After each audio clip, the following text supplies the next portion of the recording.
As I make this video, markets are currently open. They are getting hammered. Dow Jones down 500 points as I make this video. NASDAQ down around 100 points as I make this video. 10-year bond yield sitting at 3.37. I wonder who's buying up all the debt. But we're getting more bad news today. And in all honesty, the Dow Jones should be down over 1,000 points today. These markets should be getting absolutely crushed. They're getting hit pretty good today, but they should be absolutely crushed on the bad news. And now all of a sudden the bad news is becoming bad news because literally almost every day we get bad news and the markets just ignore it and go up. But for some reason today, the bad news is becoming bad news. Retail sales fell by 1.1% last month. That is the most in a year. The consumer now, without a doubt, is strapped. And, you know, for how long were we told that the consumer is strong? Jamie Dimon just came out the other day and said the consumer is still strong. I completely disagree. When is the consumer spending going to stop altogether? That is the question I'm asking myself, is when is all this going to stop? When does the consumer spending stop altogether? Because the consumer is strapped. They're highly dependent on credit cards now. And we have a consumer now that is just surviving while the wealthy are thriving. Now, I want to start with this first article today. Missing Zelle deposits from your Bank of America account, question mark. Here's what we know. Deposits, people were making deposits into user accounts made via Zelle have suddenly disappeared, leaving some accounts overdrawn and funds not available for payments. Bank of America referred all questions to Zelle.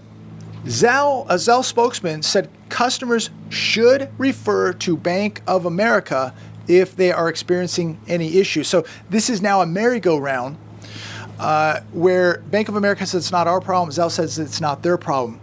So again, this is more danger dealing with banks, especially these digital banks like Zelle. And you have Bank of America here just saying, hey, it's not our problem. So where is the money? What has happened? Is it a glitch? Is it a hack? Nobody knows. Again, unless you hold it, you don't own it. And I would not be keeping all my money sitting in a bank, period. How quickly it can disappear, how quickly a cyber attack can happen, how quickly you cannot access your money, and now nobody wants to stand up and take any responsibility for it. Here's another one today. St. Louis Fed President James Bullard urges colleagues not to stall on remaining rate increases. By the way, we had more Fed officials come out today and say that the interest rate needs to be over 5%. More bad news for the markets. But Mr. Bullard said when he was asked if he was open to another half-point rate increase at the Fed's upcoming meeting, he responded, "Why not go where we're supposed to go? Why stall?" So these people on television every day saying that the Fed is going to pivot, the Fed is going to reverse course, this hope in these markets, and all this hope we've seen over the last couple weeks in these markets, hoping that the Fed was going to stop raising rates, that the Fed would pivot. It's not going to happen. And today, I believe the markets are getting a dose of reality. Here's one from the hedge. U.S. producer prices plunged most since the health crisis. Tumbles 0.5% month over month. Nearly half of the December decrease in the index for final demand goods can be traced to a 13.4% decline in prices for gasoline. My question is, what happens when gasoline prices go up? What happens when oil prices go up? China is opening. They're open for business. Gas prices are going to go up. They're going to need more oil. And so we've manipulated this number by using up our strategic petroleum reserves. Those reserves are going to have to be replenished at some point. China now reopening, going to use up more oil. It's going to cost more to replenish those reserves. And so it's going to be much harder now to manipulate the inflation number. And again, they did it by cutting the price of your gasoline, jeopardizing the security of this nation. Here's another one from the hedge today. Soft landing narrative nuked as U.S. industrial production plunges in December. It tumbled 0.7% month over month. November, we had a 0.2% decline. That has been revised down to 0.6%, another big drop. Here's another one on CNBC. I thought this was quite interesting. Home builder sentiment rises in January for the first time in a year thanks to lower mortgage rates. I find this total BS. I was looking at some numbers today. KB Homes, the 6th largest home builder in America, just experienced, get this, a 68% cancellation rate in the fourth quarter of 2022, a 68% cancellation rate fourth quarter 2022. That means that home buyers canceled 68% of the homes that went under contract in the quarter, compared to a year ago that was 13%. 68%, that is an absolutely astonishing number. A year ago, it was 13%. Unbelievable. Yet, CNBC says home builder sentiment rises in January because mortgage rates have decreased. They're still over 6%. Mortgage demand jumps nearly 28% in 1 week as interest rates drop to lowest point in months. Also on CNBC, applications for a mortgage to purchase a home increased 25% week to week, but was 35% lower than it was a year ago. Now, you can apply for a mortgage. Anyone can apply. How many of these people that applied in this article or in this data actually could qualify? That they don't tell you. So it says here that mortgage demand jumped 28%, but how many of the people that applied for these mortgages actually could be approved? I think it's going to be much harder because when we look at another article, Microsoft laying off 10,000 employees. Just the other day, it was 5,000. Now it's 10,000. Microsoft, Amazon, and other tech companies, ladies and gentlemen, have laid off more than 60,000 employees in the last year, and many more are going to be laid off this year. How are these people going to apply for a mortgage? How are they going to be able to service their mortgages right now that they have? How do they qualify to buy a car, qualify to get a mortgage now with no job? And again, how do they cover the expenses? These are well-paying jobs. How do they cover the expense of a mortgage that they may have currently right now?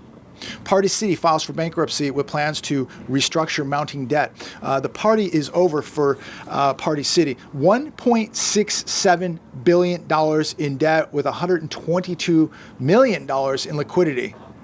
Let me repeat that. $1.67 billion of debt with $122 million in liquidity. They have around 16,330 employees. We're going to see, I believe, many of their stores close, and I think we're going to see massive layoffs at Party City. These are mostly part-time jobs, though, but again, they're jobs, and people are going to be losing jobs. Here's one also from the hedge. Iran and Russia want to issue stablecoin backed by gold. Gold down about $4 today, but holding pretty steady. With the damage we're seeing in these markets right now, the devastating layoffs, what's happening in home sales, it's holding pretty well. I don't give financial advice, but I'm going to continue to buy gold. I know many of you are going to continue to buy gold. Gold's been holding up very, very well, and I do believe we are going to see record-breaking gold prices this year.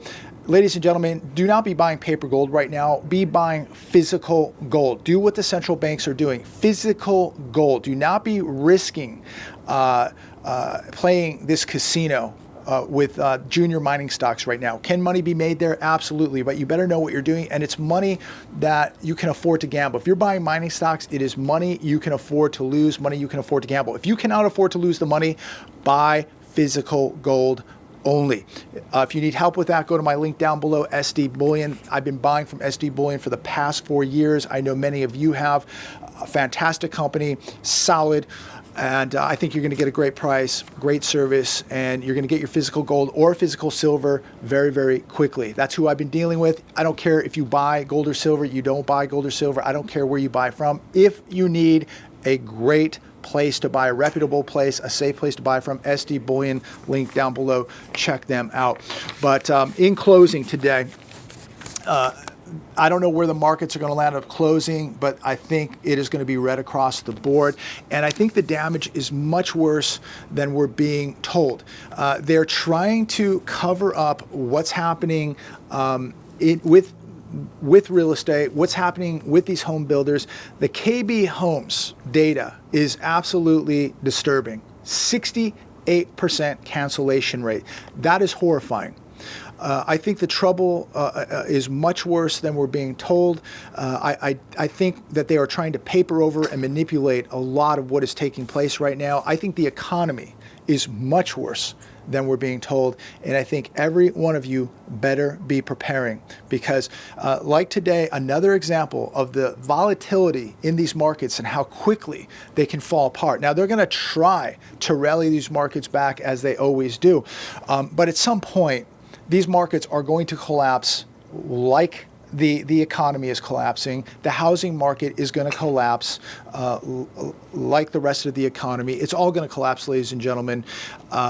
And it's going to be very, very hard to salvage. They have created so much debt, such a mess, that there is no way out other than massive collapses. Again, in housing, in bonds, in these markets, in the economy. We're going to see more businesses fold, whether they're small, medium, or large. They're closing. Companies are going to be cutting the fat. You need to be ready to lose your job, unfortunately. You need to be prepared to lose a job. I hope that you're putting a cash reserve away. I hope you've been paying down your debts. If you're any way associated in housing and real estate, I hope that you really put money away over the good times. During the good times when people were making money, realtors, builders, brokers, people in the mortgage industry, loan officers, you name it. I hope you are putting money away, because it is going to be a devastating next few years. I think 3 to 5 years is going to be very, very bad in real estate. But today is another reminder of the volatility and that we have big, big problems. The economy is collapsing. It's not going to go away, ladies and gentlemen. It is not going to get fixed anytime soon. More and more layoffs coming. This means people are going to lose houses. They're going to lose their cars. They're going to lose retirements. They're tapping into everything now just to survive day to day, to pay for the essentials. Prepare, ladies and gentlemen. Prepare to lose a job. Prepare to lose a house. Prepare to lose a car. It's going to get bad unless you've been preparing over the last few years with cash reserves, paying down the debts, paying off the house, paying off the cars. You are going to be vulnerable here.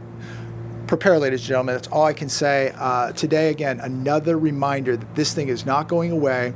They've got a real monster on their hands here, and I think the Fed is going to be completely out of tools to fix this, other than raising rates and doing whatever they can to tighten up that balance sheet. But we know that they're still buying bonds. We know that there's another balance sheet we don't see. They're still buying into these markets and playing both ends here. Very, very dangerous.